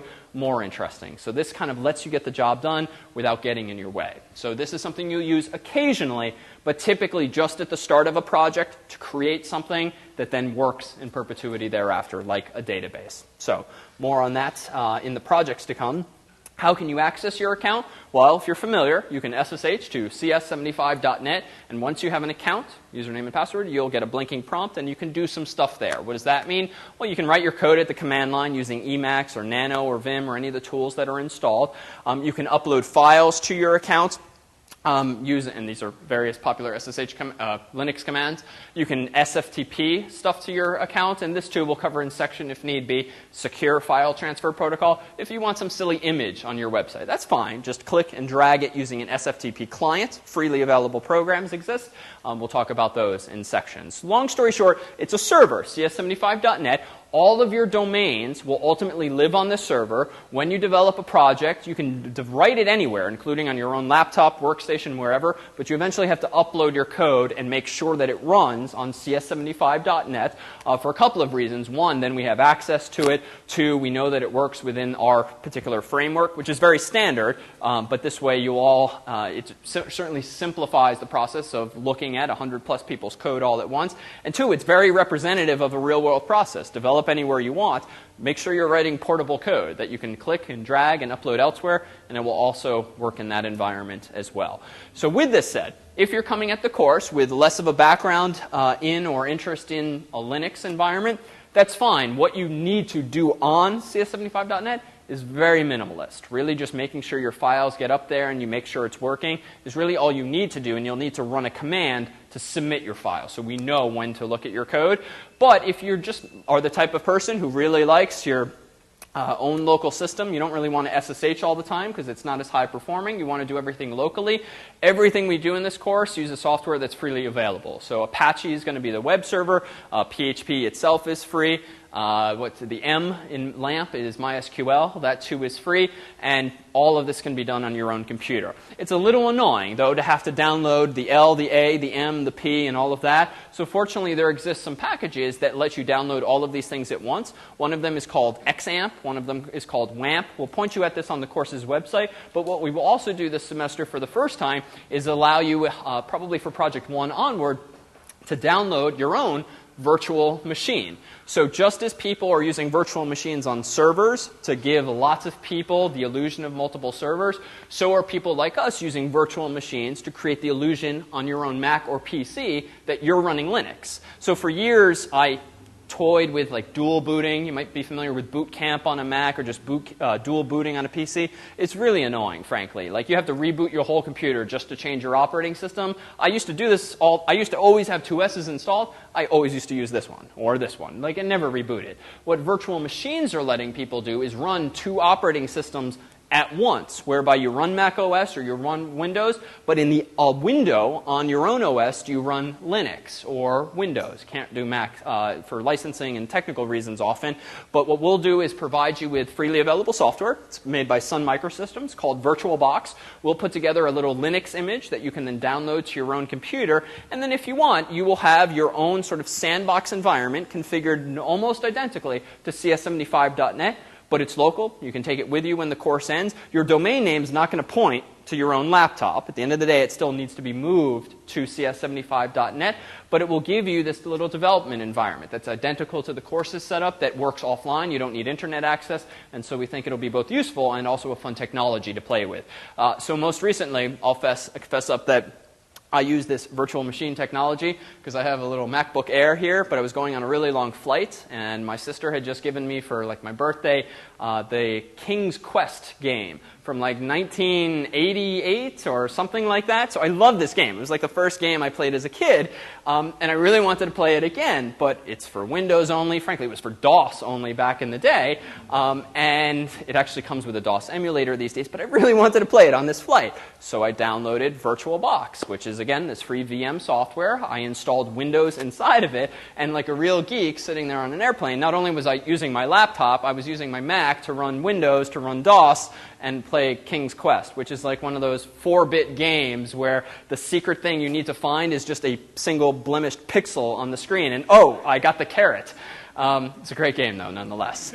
So we'll use it for more educational purposes here. Yeah? Have you had any luck, trouble with VirtualBox running more high-level software that's anal retentive? Wait, software that's anal retentive? Yeah. What do you mean? I have really picky software that's for my medical office. Oh, I see. So that's a good question. In my experience, graphically intensive programs, like I probably wouldn't, Photoshop should work, but I wouldn't try playing like Microsoft Flight Simulator or Quake or something that's really taxes like your graphical processor. So I've not used it with many applications. It's easy enough to try. If it doesn't work, okay, it doesn't work. But for the most part, these software, and VirtualBox is just one. There's VMware Workstation, VMware Fusion for Macs, there's many other options still. At the end of the day, they're supposed to provide software with the illusion, or the operating system with the illusion that they are running on a typical PC. So in theory, it should work, especially if you go with one of the paid-for options whose QA people have just often done more testing. So good question for the bulletin board, too, just because my experience is limited. Okay, so just to dot a couple of I's, let me actually scroll back to one thing I glossed over, which was this, which is actually a little nice diagram someone put, I think, on the actual Wikipedia at one point. I really took for granted earlier the fact that Harvard knows where CNN.com is. Why would Harvard know where CNN.com is, or why would Harvard know where davidnow.me is, right, if we pick a really small corner case? Well, it probably doesn't the day the sysadmins install that DNS server. How would it know what davidme.com is? So fortunately, there's a whole hierarchy in the DNS system. And we actually talked about the closest guy and the farthest away guy, GoDaddy and registering the domain name and telling it who the name servers are. But there's also this hierarchy in between. So Harvard has an ISP or two, and that ISP probably has domain name servers. If you go home tonight, You have a DNS server, maybe in your home router even, and that guy talks to Comcast or Verizon's DNS server, and those guys in turn might talk to some bigger fish. But at the end of the day, there are also some very large root servers, so to speak, that are ultimately responsible for knowing where all of the .com addresses are, and another, where are all of the .net addresses, and so forth. Sort of the buck has to stop with someone. Someone's got to know. So when you are submitting to GoDaddy, ns1.cs75.net and ns2, what you're essentially informing is those root servers of who the authoritative name servers are for this little domain here. So what this picture depicts is the recursive process that very often happens with DNS. So if I'm the little guy over, not even depicted on the screen, and I contact harvard.edu, and or rather, let's say my home Comcast connection.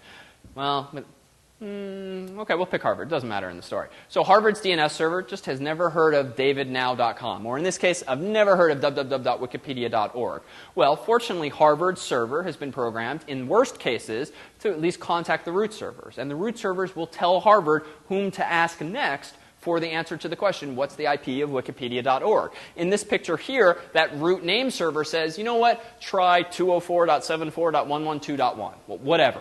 But that apparently is the IP address of a name server called the org name server, the guy that knows about all of the orgs. So in short, there's this hierarchy out there such that if this guy doesn't know, he asks someone who's a little bigger, a little more important from him, and maybe from there to the next person, and then finally, ultimately, to the root servers if need be. But fortunately, the smaller fish, my Harvard's DNS server here, my DNS server in my home router or running on my own network, because of caching, they're supposed to remember these answers for at least some amount of time. And that's great, because the internet would probably start to break down if every time I hit enter on my keyboard, we kept asking these same relatively few root servers. So caching is good, except in cases that we'll discuss throughout the term, like what if you have two web servers and you're load balancing across them so that some people go here, some people go here? What if this guy goes down?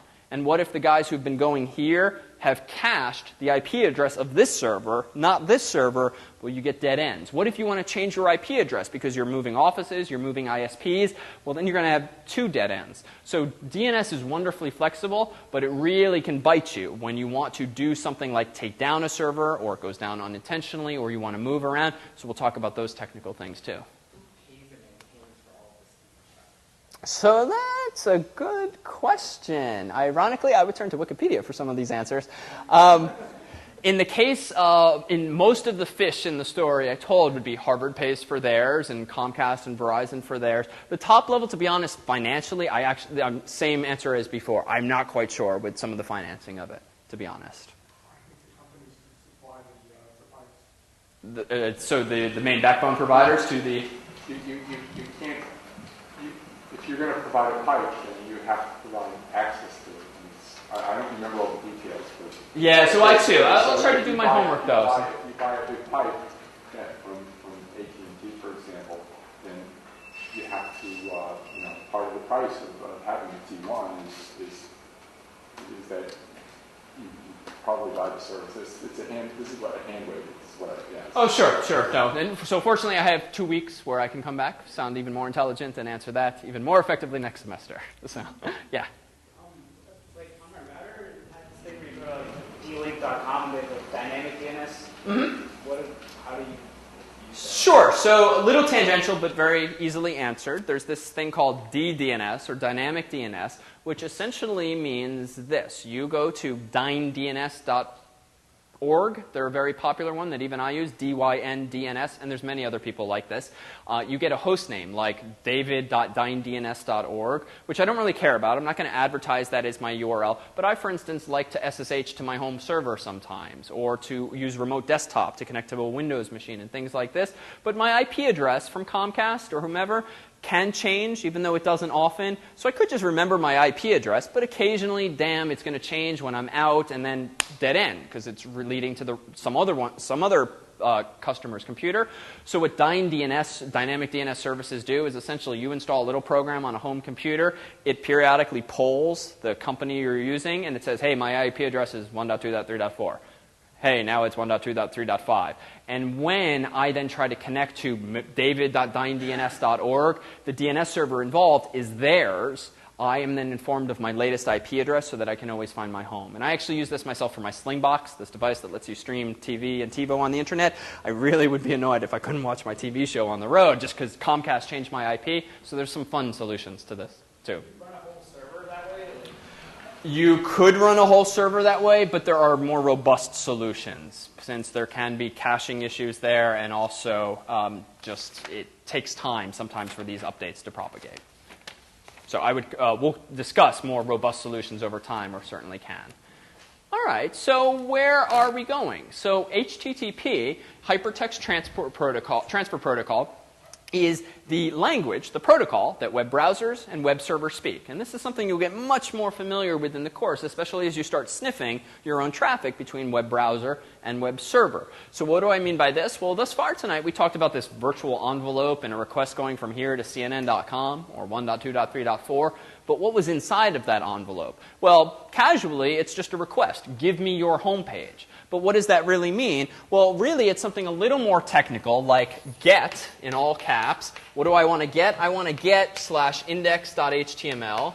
And hey, just in case I have different versions of software running, what version?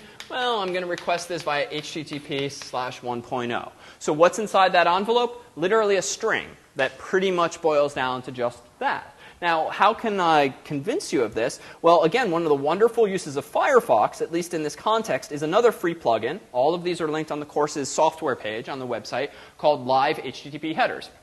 I should say for this course, too, we really don't care what browser you use, but each of the projects will require that your website, your project, render the same on at least 2 major browsers, and we enumerate version numbers. So it's got to work on, say, IE 7 and higher, or Chrome 0.9 or 1.0 and higher, Firefox 3 and higher, Safari 4 and higher, and so forth. And the exercise there is, one, not to drive you completely insane, because getting a typical interesting website to work on all major browsers is actually a nightmare sometimes, because there are little differences in Microsoft's and Mozilla's and all these people's interpretations of specs, and sometimes just outright mistakes. So that's kind of a nightmare. But it's a good exercise to at least experience this in part, and hence this requirement you'll see of requiring that your sites work the same and look the same on 2 browsers. Now, from a developer's perspective, I would hands down use Firefox for much of the semester because it has so many available plugins, a few of which are really killer, especially this Firebug plugin.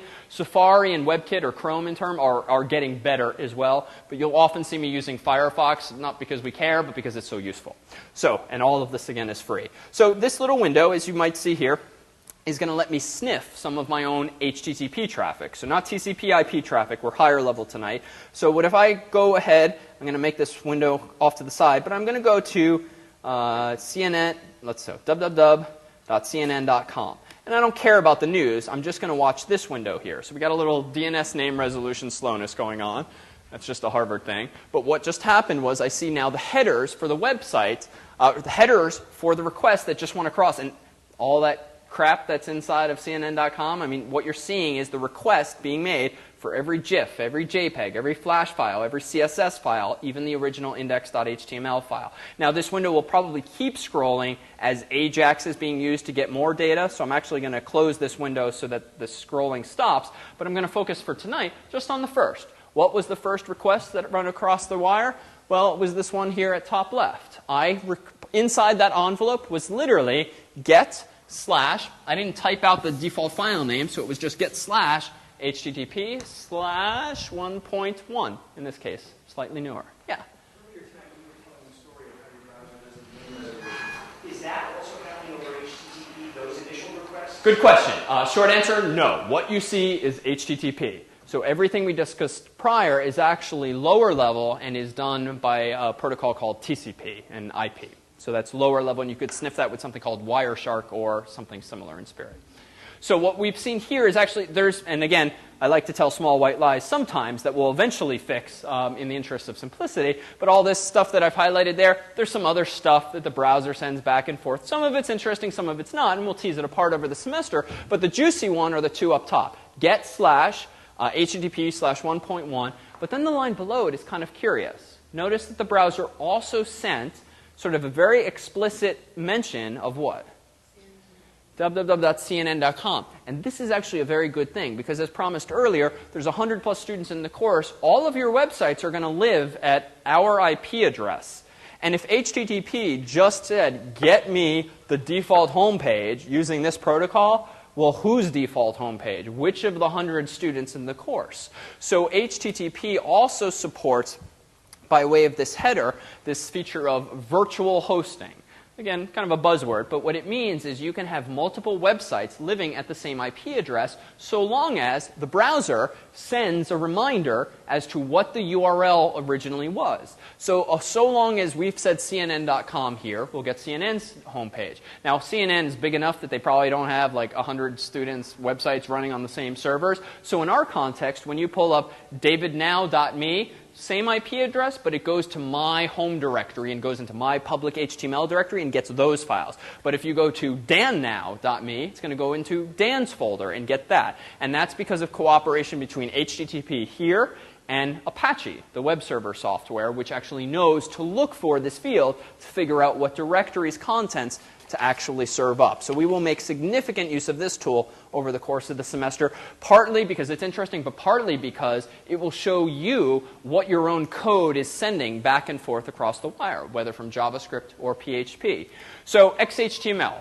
The course, though we expect familiarity with HTML, XHTML is essentially a cleaner version of HTML. It means it's an XML derivative, which essentially means if you open a tag, you also closed it, which HTML does not really require. If unfamiliar with this, we'll talk about it during section, but what you'll see the other aspect of Project Zero is to get a simple homepage out there on the internet at your particular domain name and just make sure that the XHTML is valid. And there's a couple of resources on the course's website that say what this means. But again, if you open a tag, you close it. All tags in XHTML have to be lowercase. Any attributes have to have single or double quotes around them. None of this messy HTML approach to life. So as a computer scientist, XHTML is a much prettier language because it can be deterministically parsed. HTML is a mess when it comes to actually parsing it, and that's one of the reasons why websites back in the day really used to render differently in different browsers. Yeah? Sorry, you said single or double quotes. Do you mean the entire thing needs to be single or double quotes? Nope. Foo equals quote-unquote bar or quote-unquote bar.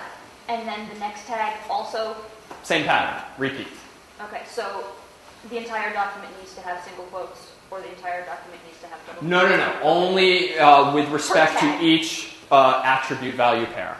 You just have to be consistent with respect to opening and closing. But then you can use doubles the next. But then you get into matters of style, like why are you alternating, or questions like that. But actually, that will happen in code when you're generating things dynamically sometimes. Actually, let me just forge ahead with a couple of things. So CSS. So again, this course really isn't that much about aesthetics, but we'll expect you to use CSS because we'll encourage best practices, and you'll learn some tricks along the way aesthetically. But realize that there's a couple approaches to CSS, and Project Zero will make mention of this. If unfamiliar, CSS really lets you mark up the final mile, where you can kind of lay things out structurally pretty nicely in XHTML, but font sizes are like font size equals 1, 2, 3, 4, 5, 6. What does that even mean? Well, it didn't really mean anything specific back in the day. So CSS lets you say font size equals 12 point or 12 pixels with much greater precision. You can do this by embedding CSS as depicted here right in your web page, or you can also embed it in an external file, which is for various reasons, often better in an external file like this. So we'll discuss both approaches in sections, and you'll see both over time. Validity. What does this mean? Well, XHTML can be two things, so far as we care. Well-formed, which means it adheres to the rules I rattled off before about opening and closing and quoting and all of that. But valid means you're not just making up your own tags. So valid means your code, your XHTML, conforms to the World Wide Web Consortium definition of what XHTML is. So you'll see the very low bar we've set for Project Zero is that, yes, you need a web page, but it's also got to be valid XHTML. We do not care about valid CSS. It's just too hard to get CSS valid across all browsers these days, and it's not an interesting exercise. So just FYI on that. Cross-browser issues. So this is something we will focus on, at least in part, and frankly, you're going to experience it indirectly throughout the semester. It is a big pain, 10 plus years after this stuff got popularized, that we're still battling with slight aesthetic differences and functional differences across browsers, but we'll discuss these over the course of the semester, and websites like this can help because they can help you see, if you can't run the browsers yourself, what the differences actually are. We'll make good use of libraries throughout the course. So I'll often preach some of Yahoo's YUI libraries, both for CSS and JavaScript. More on those in the weeks to come. But in short, libraries like this, and honestly, just being acquainted with some things like this, really just as an aside, can really simplify development both during and after this course and make it much easier to deal with some of these headaches like cross-browser issues. Among the things it does is if you include a line like this in your XHTML source and say, use Yahoo's CSS files, this reset library is all about resetting the aesthetics across all browsers to some base so that all font sizes by default will be the same, because some really nice people at Yahoo did all the headbanging to figure out what all of the tweaks should be to normalize things like that as it relates to fonts as well. But where we'll launch into at Lecture 1, Zero Index, is actually programming stuff in PHP. And the basic UI mechanisms, if unfamiliar or familiar, will really boil down to these simple things. Some text fields, radio buttons, select menus, and so forth. And out of these basic building blocks will come your first dynamic websites. So I'll stick around for a while in the hallway with questions. Otherwise, we'll see you in a couple weeks.